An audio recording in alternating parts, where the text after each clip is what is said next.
Assalamualaikum warahmatullahi wabarakatuh. Waalaikumsalam warahmatullahi wabarakatuh. Ini Pak Ustadz, ada pertanyaan.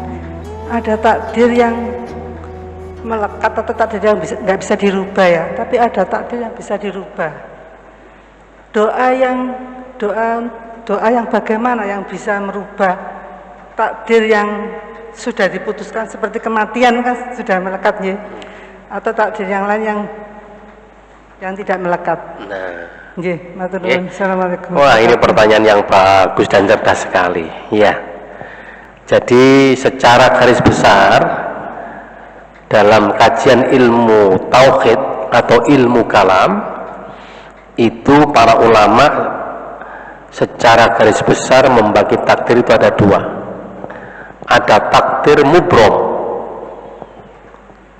Takdir mubrom ini takdir yang menjadi hak dan prerogatif Allah Subhanahu wa taala, di mana manusia tidak boleh ikut campur tangan di dalamnya. Contohnya apa? Tentang kematian. Makanya gak boleh kula jenengan ingin mentakdirkan diri sendiri dan menentukan kematian kita. Kadang-kadang ana wong sing kesusu kepengin mati bunuh diri, kan kapan nih? Karena itu dalam konteks ini itu disebut pelanggaran berat. Haknya Allah diambil alih, maka Allah tersinggung.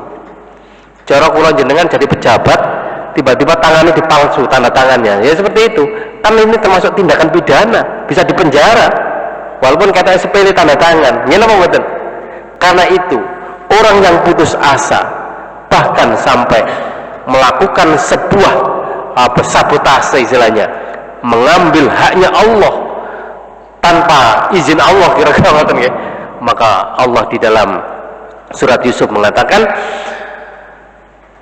wala tayasu min rauhillah innama la yayasu min rauhillah illal qaumul kafirun.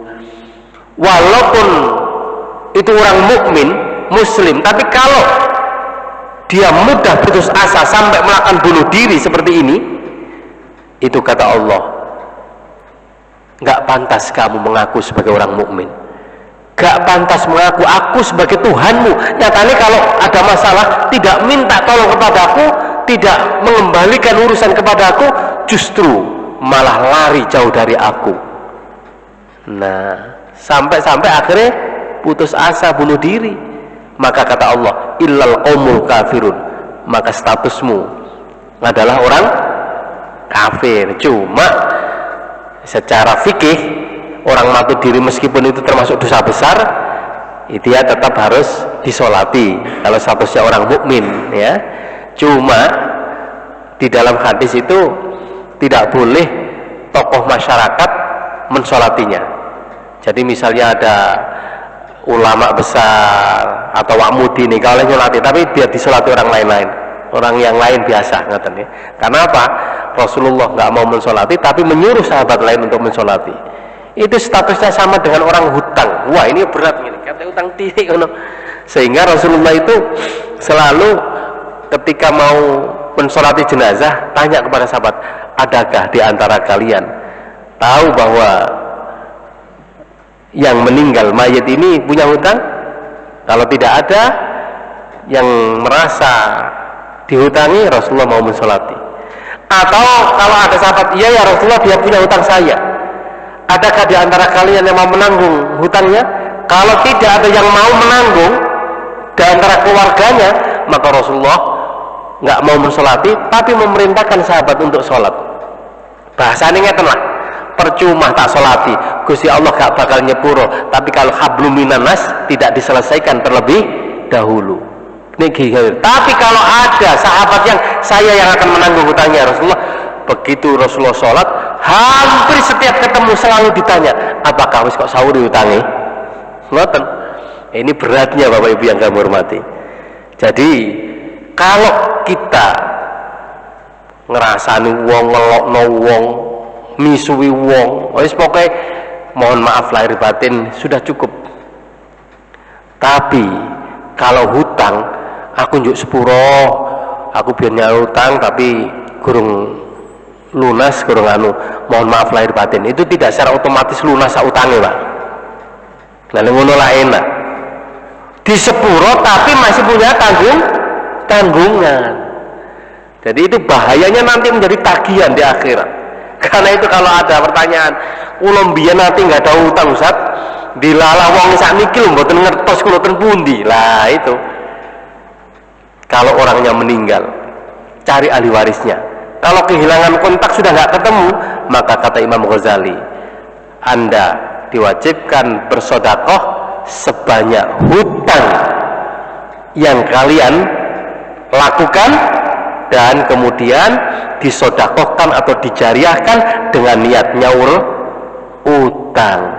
Itu salah satu ijtihadnya Imam Ghazali, dengan harapan nanti di akhirat dengan nyaur utang ini diatasnamakan. Nah, jadi sedekah atas nama orang tua, atas nama panjenengan. Jadi misalnya saya jariah 1 juta untuk masjid ini atas nama Saiful Jazil, itu boleh niatnya dengan dicatat.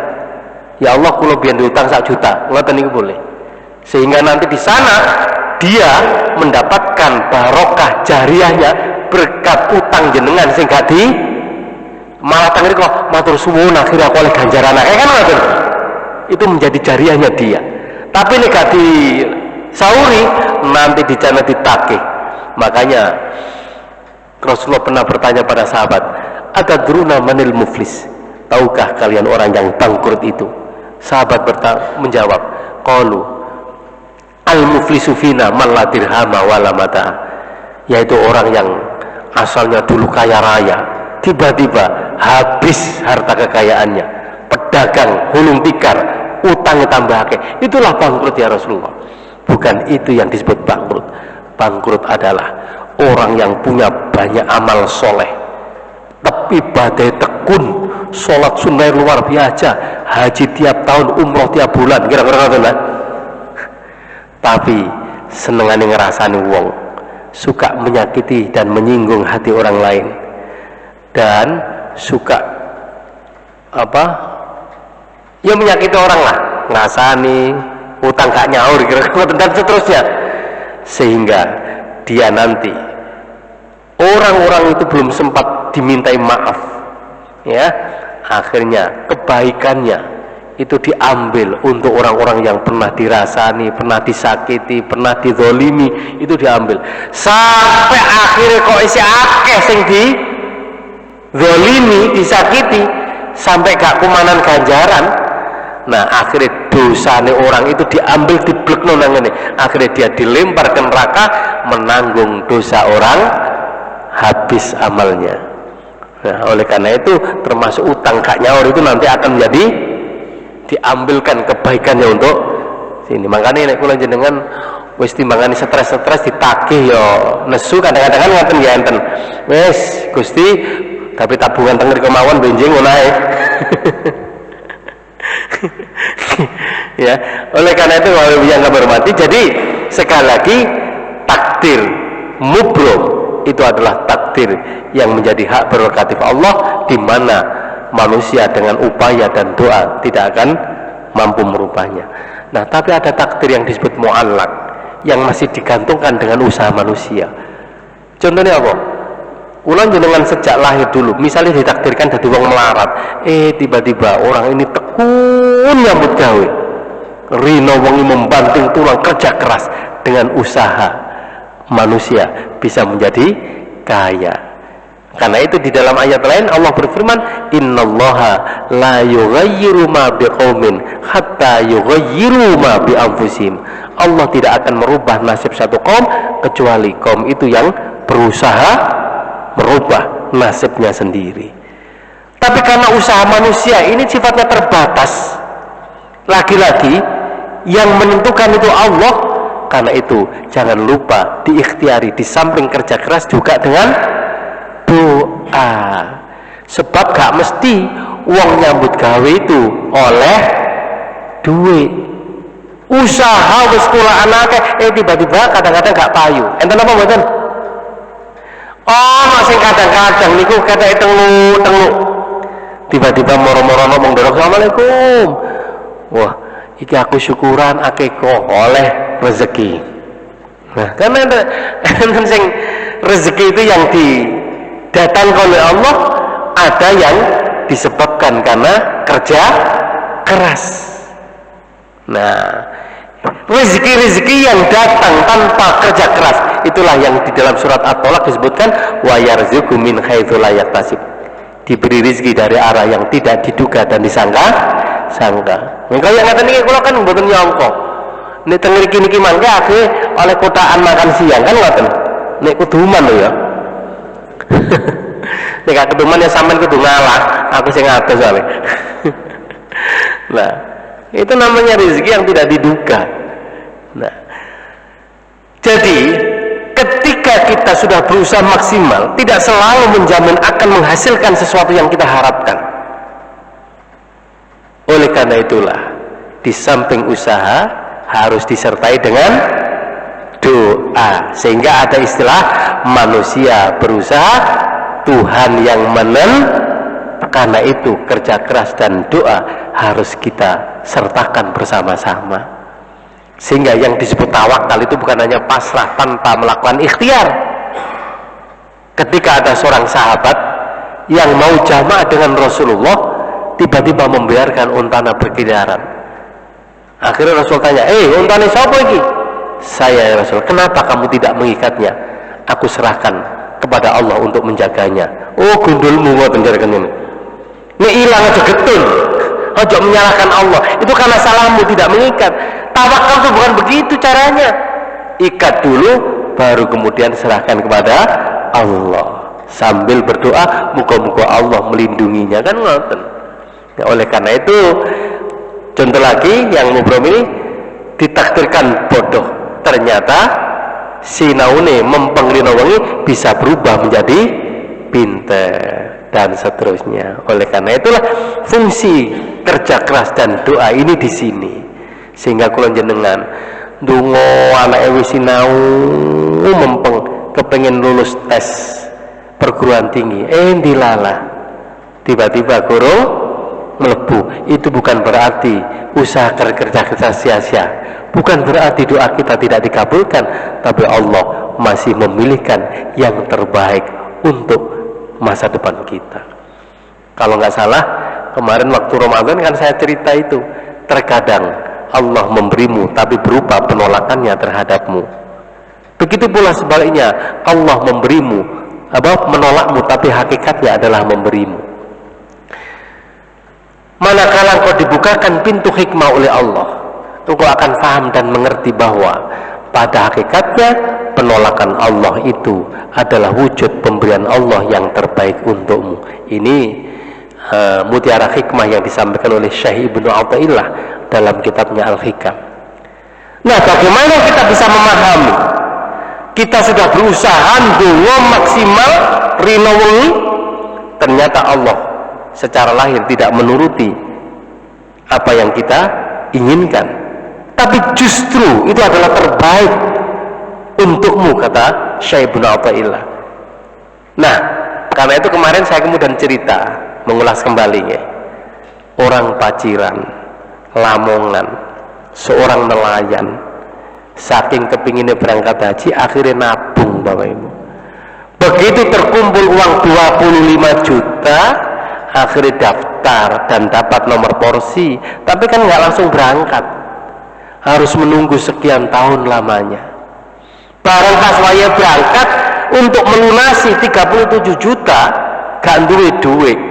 Berarti dari 25 sudah ke 37.500 kurang berapa, Pak? 12,5 juta. Sing dipikir mboten hanya niku, Bapak Ibu. Tradisinya Lamongan, Gresik dan sekitarnya nek berangkat haji gak syukuran, itu masalah.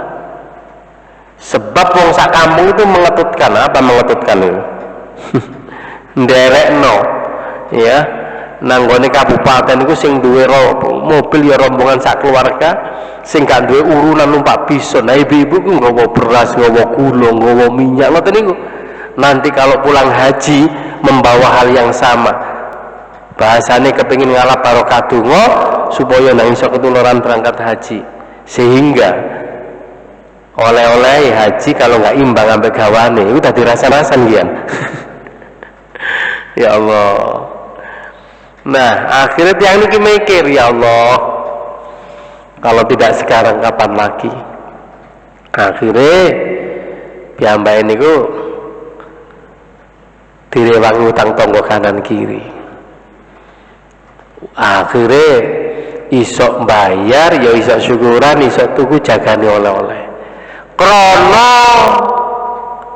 mayoritas biayane utangan selama di Mekah Medina, di tempat-tempat mustajabah, baik Hijr Ismail, Multaza, Rukun Yamani maupun di Raudhah ketika di Madinah, ndongone namung setunggal Bapak Ibu, ya Allah, muga-muga binjing wangsul iso nyaur utang, syukur-syukur sing disauri gak gelem nrimo, ya Allah, kan ngoten.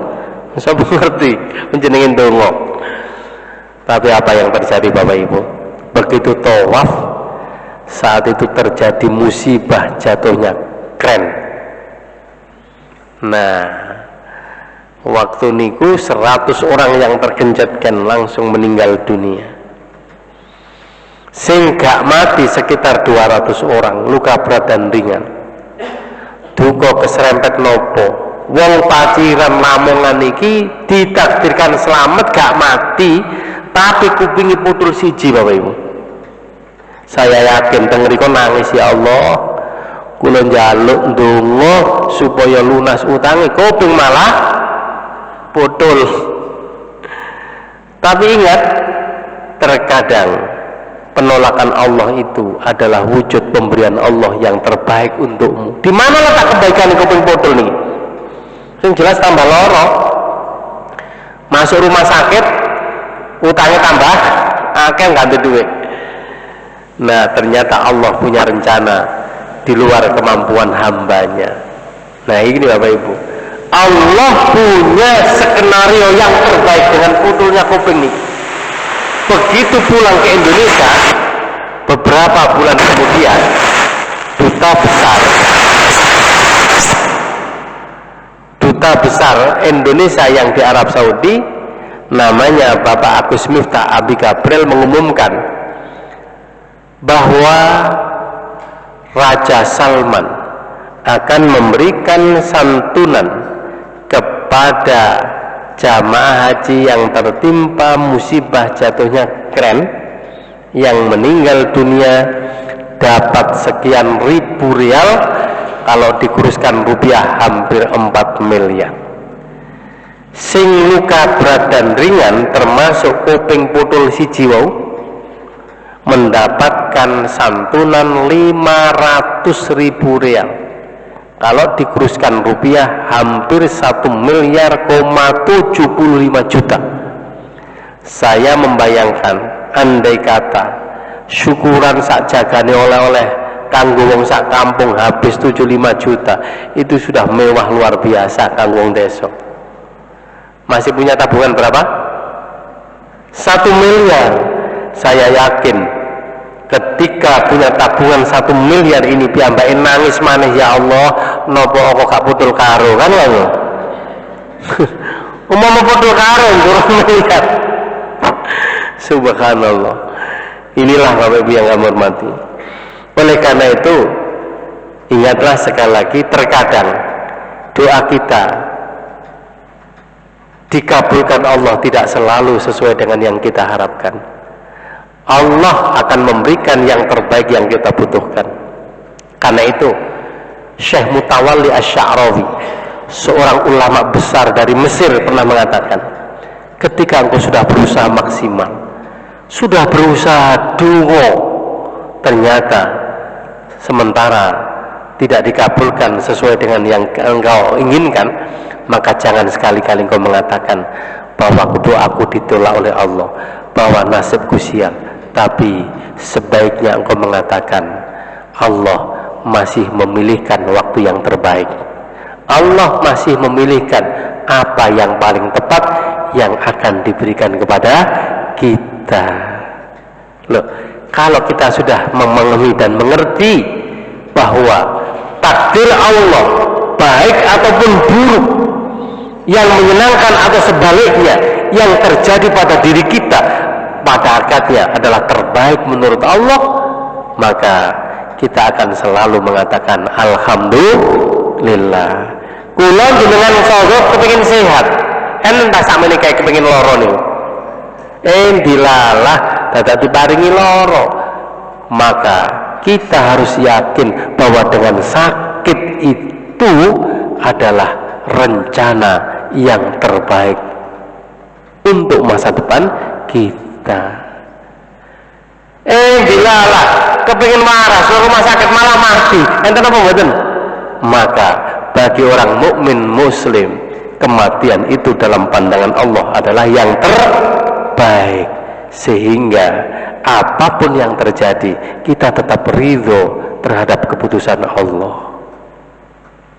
Nah, itulah Bapak Ibu pengantar dari kajian kita ini. Mudah-mudahan kita semua paham sehingga menjadi orang tidak mudah mengeluh, karena sebenarnya Allah punya yang terbaik untuk kita semua, sehingga kita sekali lagi akan selalu mengatakan alhamdulillah. Cuma itu hanya kemudian gampang ya nih prakteknya. Jenengan takon, jenengan bisa ketemu saat lah iku si belajar. Loh saya itu kemudian gampang Pak. Kalau ngalami soal ternyata hanya mudah diucapkan, prakteknya subhanallah. Kemarin COVID niku istri saya itu dilalah tiba-tiba pusing, masuk IGD RSI, kemudian di ronsen ternyata indikasi COVID. Besoknya hasil swab positif, akhirnya langsung isolasi 10 hari, langsung pindah ke ICU juga sadar. Ya Allah, pun sudah nggak bisa komunikasi. Jadi waktu niku dokter bilang, niki Pak tolong semua anunya ibu dibawa pulang, HP-nya waktu 10 hari masih bisa sama-sama. Lah kula niki jenenge anak masih kecil dan semodok. Ya Allah, kula dibel kali Prof Ali Aziz curhat niku. Wes saiki sampean sholat 2 rakaat, rukuk 10 menit, sujud 15 menit. Sampai nangis dengan Gusti Allah, gak usah njaluk waras. Pasrah pun yang terbaik menurut jenengan ya Allah. Kula lakoni saestu Pak. Begitu rukuk sujud pasrah pun terus kula eling. Lalik pasrah terus Gusti Allah ngkai mati. Ya Allah, ora diambil sapa aku. Akhirnya tak tambahi. Kula pasrah ya Allah, tapi sampean warasno. Cari Prof Ali Aziz. Oh pasrah kok ngono, itu jenenge dokter goblok. Kalau pasrah itu berarti yang terbaik menurut Allah. Kalau memang mati kita pun harus alhamdulillah. Wong namanya terbaik menurut Allah. Ternyata ngomong ngoten niku mboten gampang ya. Kita kandoli Gusti. Ya Allah kalau pasrah tapi sampean warasno Gusti. Loh, ternyata tidak mudah Bapak Ibu yang kami hormati. Nggih.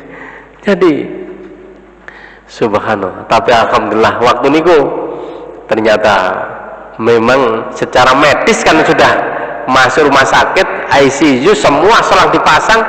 Nah kita tinggal doa. Ternyata Allah memberikan satu keajaiban, karena waktu niku kula dapat informasi dari teman yang sudah berhasil lolos dari kematian 1 bulan di RSI. Tak tanya, jenengan dikasih obat apa? Kemarin itu hanya satu-satunya obat, untungnya kok ditawarkan ke saya. 1 kali injeksi niku 10 juta. Namanya apa Pak? Actemra. Dan itu tidak selalu di rumah sakit ada waktu itu. Hari itu belum tentu ada satu obat yang namanya Actemra. Akhirnya saya bilang kepada dokter, dok tolong kalau ada Actemra saya minta diinjeksikan, berapapun saya bayar. Nah waktu niku sudah tadi malam sudah 1, dosisnya harus 2. Kalau begitu gimana dok? Ini di apa namanya, di distributor sudah nggak ada. Kalau panjenengan mau obat ini kan di samping resep dokter juga harus ada tanda tangan direktur rumah sakit Bapak Ibu. Jadi nggak bisa beli obat ini sembarangan. Ini obat dari pemerintah untuk COVID memang, dan itu tidak dijual di pasaran, hanya memang tertentu, terbatas obatnya. Akhirnya kalau ngubungi Mbak Yu sing dokter niku oleh di rumah sakit Bayangkara Pak, mintanya berapa? Dari 10 juta di RSI karena sudah tahu kalau saya butuh, minta 30 juta. Resep dari dokter sudah saya bawa, tinggal nunggu direkturnya.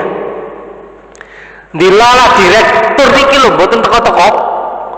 Teko niku zuhur baru saya dapat tanda tangan mau berangkat, saya bel dulu, ternyata obatnya sudah nggak ada, kedahuluan orang. Coba, seakan-akan usaha saya sudah pupus, secara lahir sudah berusaha dan dapat, ya dilangin dongo pasrah mau, ternyata Allah masih belum mengasih.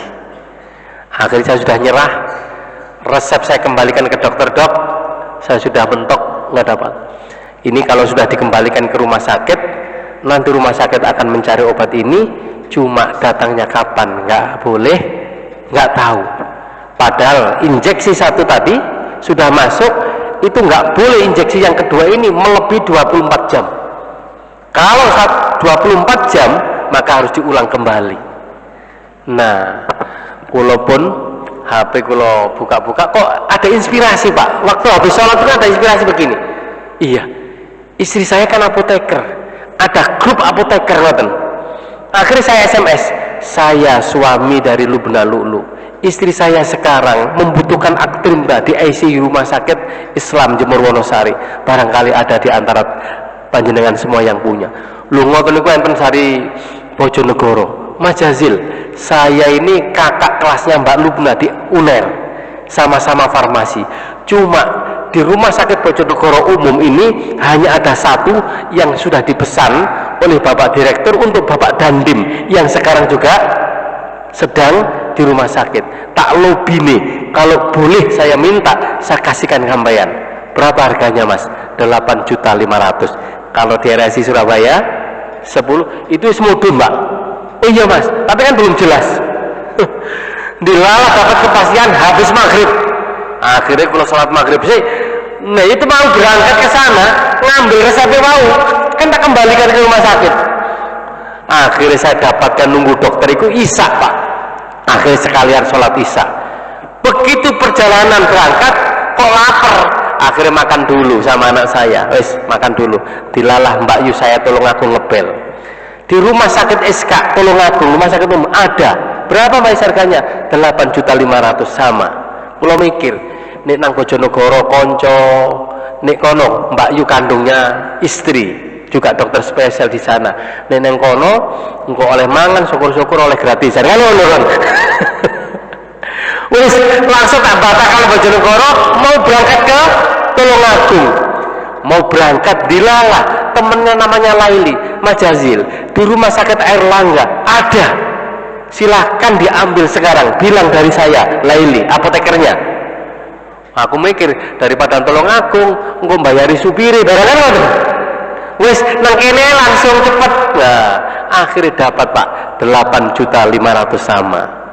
Sehingga itulah rencana Allah. Andai kata kita tergesa-gesa langsung dapat resep dan tanda tangan direktur yang pagi tadi, berapa harganya? 30 juta. Tapi ternyata Allah punya rencana untuk hambanya. Mungkin saat itu kita gela. Apa gela itu? Iya, kecewa, seakan-akan enggak. Tapi cari Gusti Allah, Allah zil kamu ganti duit-duit utang ya kan? Sabar dhisik. Nah itu Bapak Ibu. Oleh karena itu akhirnya oleh 8,5 juta langsung jam 9 waktu itu diinjeksikan. Pagi hari istri saya bangun dan dokternya kemudian insya Allah ada harapan, dan alhamdulillah praktis 34 hari sembuh, dan sekarang alhamdulillah masih hidup. Ya Allah, jadi artinya Bapak Ibu, ketika kita usaha direwangin dungo, jangan kemudian putus asa. Bukankah kemudian Allah bilang, ya ayyuhalladzina amanu sta'inu bis-sabri was-salah innallaha ma'as-sabirin. Nek kula jenengan sedang mendapatkan cobaan ujian, punya masalah, minta tolonglah kepada siapa? Allah. Masalah itu dihadapi bis-sabri dengan sabar, wassalah, jangan lupa Salat, donga, libatkanlah Allah di dalamnya. Kita salat, kita pasrah kepada Allah. Innallaha ma'as sabirin, janji Allah, Allah akan hadir menyertai orang-orang yang sabar. Bukan kita yang menyelesaikan, tapi Gusti Allah yang akan mengambil alih, asalkan kita melibatkan Allah. Karena itu malam kita bangun tahajud, gelar sajadah, kita tumpahkan persoalan kita di atas sajadah. Nah, insya Allah pasti, bukan insya Allah, pasti sesuai janji Allah, Allah akan hadir untuk menyertai kita. Ya alhamdulillah akhirnya waras. Tapi sing kiai aktif merakai ya mati nggak enten. Nyatane kuat ya. Dokter-dokter dewi sing meninggal gini apa betul? Nah itu berarti sudah takdir manusia, sudah tidak punya hak lagi di dalamnya. Ya. Gimana kita akhiri dengan doa bersama. Mudah-mudahan kajian kita pagi ini jadi ilmu yang manfaat dan barokah. Dan kula jenengan mudah-mudahan semua urusannya dimudahkan Allah, ditolong Allah, dan anak-anak kita menjadi anak yang soleh dan solihah. Rumah tangga kita semua dijadikan rumah tangga yang sakinah mawaddah warahmah. Al-Fatihah. A'udzubillahi minasyaitonir rajim. Bismillahirrahmanirrahim. Alhamdulillahirabbil alamin arrahmanir rahim maliki yaumiddin. Iyyaka na'budu wa iyyaka nasta'in ihdinas siratal mustaqim siratal ladzina an'amta 'alaihim ghairil maghdubi 'alaihim waladdallin. Amin. Allahumma shalli wa sallim wa barik ala sayyidina Muhammad wa ala alihi alamin. Allahumma salli ala sayyidina Muhammadin salatan tunjina biha min jami'il ahwali wal afat wa taqdi lana biha jami'il hajat wa tubahruna biha min jami'is sayyi'at wa tarfa'una biha 'indaka 'ala darajat wa tuballighuna usul ghadi min jami'il khair bil hayati wa ba'dal mamat innaka 'ala kulli syai'in qadir.